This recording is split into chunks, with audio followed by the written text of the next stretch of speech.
বস আরেকবার চলে এলাম আমি তোমাদের সামনে, তোমাদের সুমন দা। আচ্ছা, কার্ভড অ্যামোলেড ডিসপ্লে আজ খুব ট্রেন্ডিংয়ে চলছে আজকাল, তাই না? আর যে দামে লঞ্চ করছে রিয়েলমির মতন ব্র্যান্ড, তাতে তো এটাই মনে হচ্ছে আপকামিং ডেজে 2023 সালে প্রায় প্রত্যেকটি ব্র্যান্ডই আমাদের কম দামে কার্ভড অ্যামোলেড ডিসপ্লে প্রোভাইড করবে। তবে তার জন্য অনেক জায়গায় আমাদের কম্প্রোমাইজও করতে হবে। তবে এই ব্র্যান্ডটিকে কমপ্লিট করার জন্য আরেকটা কার্ভড অ্যামোলেড ডিসপ্লে দিয়ে দারুণ স্পেসিফিকেশনের সাথে আন্ডার 30,000-এ আরেকটি ব্র্যান্ড তোমাদের স্মার্টফোন প্রোভাইড করছে। অবশ্যই সে সম্পর্কে বলবো আমি সুমন। আর চলো করবো না দেরি, শুরু করি তাড়াতাড়ি। তো বস, আমরা কথা বলছি ইনফিনিক্সের একটি আপকামিং স্মার্টফোন নিয়ে। ইনফিনিক্স জিরো আলট্রা খুব তাড়াতাড়ি লঞ্চ হচ্ছে ভারতে, এবং আমার ওপার বাংলা, ভালোবাসার ওপার বাংলায় অবশ্যই যাবে। ইনফিনিক্স জিরো আলট্রা এই স্মার্টফোনটি ডিসেম্বরের 20 তারিখে লঞ্চ হবে। আফটার দ্যাট উইদিন 7 days এইটা তোমরা পেতে পারবে। আচ্ছা, এই স্মার্টফোনটার দাম একটু পরে গিয়ে বলি। আর এই স্মার্টফোনে যদি আমরা স্পেসিফিকেশন দেখি, অনেক ক্ষেত্রে কিন্তু রিয়েলমি 10 Pro Plusকে সত্যিই উপকার করেছে, কমপ্লিট করেছে। এই যেমন ধরো 6.8 ইঞ্চেসের একটা পাঞ্চল দিয়ে ডিসপ্লে, কার্ভড অ্যামোলেড, 120 হার্টজের রিফ্রেশ রেট আর 360 হার্টজের টাচ স্যাম্পলিং রেট। তাহলে HDR10ও থাকছে, এবং আমরা এখানটায় ওয়াইড ওয়াইন L1ও পাচ্ছি, বেজেলস কম, চেইন কম, আর কার্ভড অ্যামোলেডটা দুর্ধর্ষ লাগছে ইনফিনিক্স জিরো আলট্রাতে। তাহলে একটা কথা তো বলতেই হয় যে ডিসপ্লে আমরা বেশি পাচ্ছি compare to Realme 10 Pro Plus। তাই ডিসপ্লে অনুযায়ী সত্যি ভালো কাজ করেছে ইনফিনিক্সের মতন ব্র্যান্ড। আপকামিং যেসব ব্র্যান্ডগুলো আছে এরকমই, ওদের কিন্তু কাজ করতে হবে। ইনফিনিক্স ভালো কম্পিট করার ক্ষমতা রাখে। আর এই স্মার্টফোনটি আমরা যদি ওয়েট বলি, আমরা যদি এর ডিজাইন বলি, বিল্ড কোয়ালিটি বলি, not very special. Infinix zero আলট্রাতেও আমরা স্কোয়ার শেপে ক্যামেরা পাচ্ছি। হ্যাঁ, ক্যামেরা মডেলটা অবশ্যই আমাকে OnePlus-এর কথা মনে করিয়ে দিচ্ছে। আর এইসব ব্র্যান্ড তো একে ওকে দেখেই কপি করে।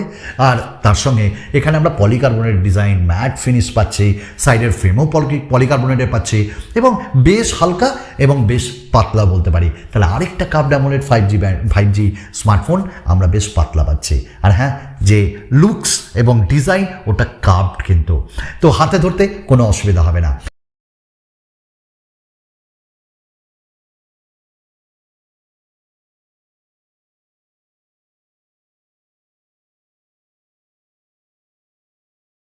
আচ্ছা, এই স্মার্টফোনটায় তোমরা জানো যে ভ্যারিয়েন্ট কি পাওয়া যাচ্ছে? মাত্র একটাই, কারণ 8GB 256GB, আর তার সঙ্গে virtual RAM up to 5GB provide করছে আমাদের ইনফিনিক্স। এই জায়গাটাই ভালো লেগেছে।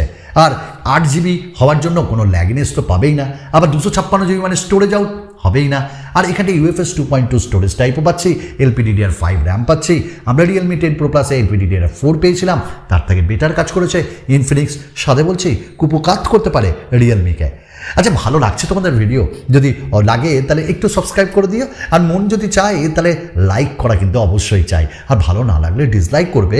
আর মনে কি কি বাধা বেঁধেছে প্রশ্ন আমাদের কমেন্টস করে জানাও। আচ্ছা, আরেকটা কথা বলবো, ইনফিনিক্স জিরো আলট্রা স্মার্টফোনটাই যদি প্রসেসরের কথা তোমাদের বলি, তার আগে কটা 5G ব্যান্ড সাপোর্ট করছে জানো? অবশ্যই 9 থেকে 10টা 5G ব্যান্ড এখানে সাপোর্ট করবে। ডাইমেনসিটি 920 ফ্রম মিডিয়াটেক দেওয়া হয়েছে। আর তোমরা জানো মিডিয়াটেকের প্রসেসর দিয়ে যে স্মার্টফোনগুলো লঞ্চ হয় সেগুলো কম দাম থাকে। আর আমি কোথাও না কোথাও পার্সোনালি স্ন্যাপড্রাগনে একটু বিশ্বাসী, স্ন্যাপড্রাগনের প্রসেসরকে একটু ভালোবাসি, বলতে পারো আমি বায়াস।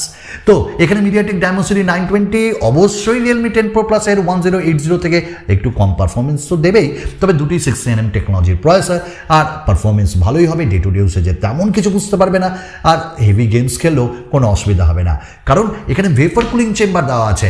মিডিয়াটেক প্রসেসর মানে তো তা থাকবেই, কারণ গরমের প্রবণতা মিডিয়াটেকে একটু বেশিই হয়। তো প্রসেসরও ঠিক হয়েছে, বাট কম প্রসেসর, মানে একটু 1080 দিলে কম্পিটিশন একদম মানে পুরো সিমিলার আমরা দেখতে পেতাম। এই স্মার্টফোনে যদি আমরা ক্যামেরা বলি না, তাহলে বলবো আচ্ছা 200 মেগাপিক্সেল প্রাইমারি সেন্সার।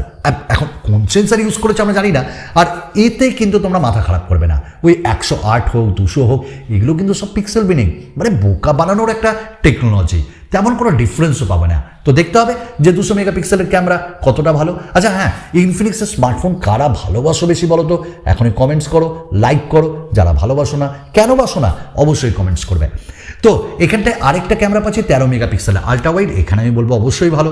আর 2 মেগাপিক্সেলের মন ভোলানো একটা ক্যামেরা, আর সামনে 32 মেগাপিক্সেলের সেলফি। ওয়েল, আমরা অঙ্কে যাব না, আমি অঙ্কে খুব কাঁচা, আমি ডিজিটে যাব না।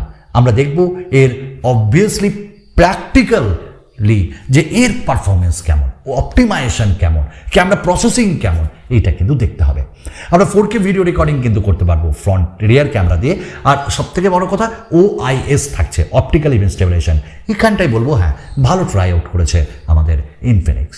আমরা এই স্মার্টফোনে আরেকটা জিনিস পাচ্ছি না, সেটা হলো 3.5 জ্যাক। আরেকটা জিনিস পাচ্ছি না, সেটা হলো মাইক্রো এসডি কার্ড ইউজ করার। যাই হোক, 256 জিবি যেখানে আছে নো, আমরা কোশ্চেনই উঠাবো না। এই স্মার্টফোনটাই আমরা ইন ডিসপ্লে ফিঙ্গারপ্রিন্ট স্ক্যানার পাচ্ছি, সব সেন্সার পাচ্ছি, অ্যান্ড নাও 4500 mAh ব্যাটারি। বলেছিলাম না একটু কম্প্রোমাইজ করতেই হবে, তো বড় ডিসপ্লে, তো এখানটায় 4500 mAh ব্যাটারি। আর তোমরা জানো মিডিয়াটেকের প্রসেসর একটু ব্যাটারি খেকো, আমি এই কথাটাই বলতে পারি। তো আরেকটু বেশি হলে 5000 অ্যাটলিস্ট দিলে ভালো হতো, আর 180 ওয়াটের ফাস্ট চার্জার। যাই হোক, খিদে তুমি মিটিয়ে দিতে পারবে কিছুক্ষণের মধ্যেই। 180 ওয়াট ভাবা যায়, এরকম ফাস্ট চার্জার আমরা পাচ্ছি, বক্সের ভেতরেই পাবো। আমরা এখানটায় আরেকটা জিনিস পাচ্ছি, ডুয়াল স্পিকার, বেশ ভালো সাউন্ড কোয়ালিটি, আই হোপ দেবে। তো এখানটায় XOS 12 থাকছে আর অ্যান্ড্রয়েড 13 থাকছে, তার সঙ্গে দুটি আপডেট 14 এবং 15 আমরা এখানটায় পেয়ে যাব। তো দেখো বস, একটাই কথা বলবো যে সব কিছু ভালো লাগলো, তবে কিছু কিছু জায়গায় ভালো করলে ভালো হতো, গ্লাস দিলে আরেকটু ভালো হতো, যেমন এখানটায় ব্যাটারিটা বাড়ালে আরেকটু ভালো হতো, প্রসেসরটা দিলে আরেকটু ভালো হতো। তো এই জিনিসগুলো, এবং এই স্মার্টফোনটি 20 ডিসেম্বর আসছে এবং বাংলাদেশেও খুব তাড়াতাড়ি যাবে। 8GB 256GB একটাই ভ্যারিয়েন্ট এখানে দেওয়া হয়েছে, যার দাম মনে করা হচ্ছে 30,000-এ লঞ্চ করবে আমাদের ইনফিনিক্স। তবে XOS এর যে মানে কি বলবো UI, ওটা আমার ভালো লাগে না, আর অনেক বাগস, অনেক অ্যাডভার্টাইজমেন্ট থাকে ইনফিনিক্সের ফোনেও। তো XOSটাকে একটু ঠিক করতে হবে, এটাই আমি বলবো। আদারওয়াইজ স্টক অ্যান্ড্রয়েড দেওয়া হোক, আমি ইনফিনিক্সকে এটাই বলবো। হ্যাঁ, আফটার সেল সার্ভিস ইনফিনিক্সের অত ভালো না, ওটাকে একটু ইমপ্রুভ করতে হবে, কারণ আফটার অল অনেকের ক্ষেত্রে এই টাকাটাই খুব কষ্ট করে জমাতে হয়, আর কেনার পর যদি একের পর এক প্রবলেম ফেস করতে হয়, আমার মনে হয় মোবাইল ব্যবহার করা সে যতই ফ্ল্যাগশিপ কিলার হোক, ভালো লাগবে না ইউজ করতে। তো দেখা যাক কত দামে লঞ্চ করে আমাদের ইনফিনিক্স। এবং ইনফিনিক্স ইনস্টাগ্রামে মানে বেশ ভালো রিল ফিল দিচ্ছে, সেখানেই লঞ্চ ডেটটা চলে এসছে বস। তো চলো আমরা ওয়েট করি। তো স্মার্টফোনটা ভালো লেগেছে, নেওয়ার মতন, বাট বেশ কিছু জিনিসগুলো একটু মাথায় রেখো, বিশেষ করে আফটার সেল সার্ভিস। আরও একটা নতুন ভিডিওতে তোমাদের সকলের সঙ্গে দেখা করবো। আমি সুমন, ধন্যবাদ।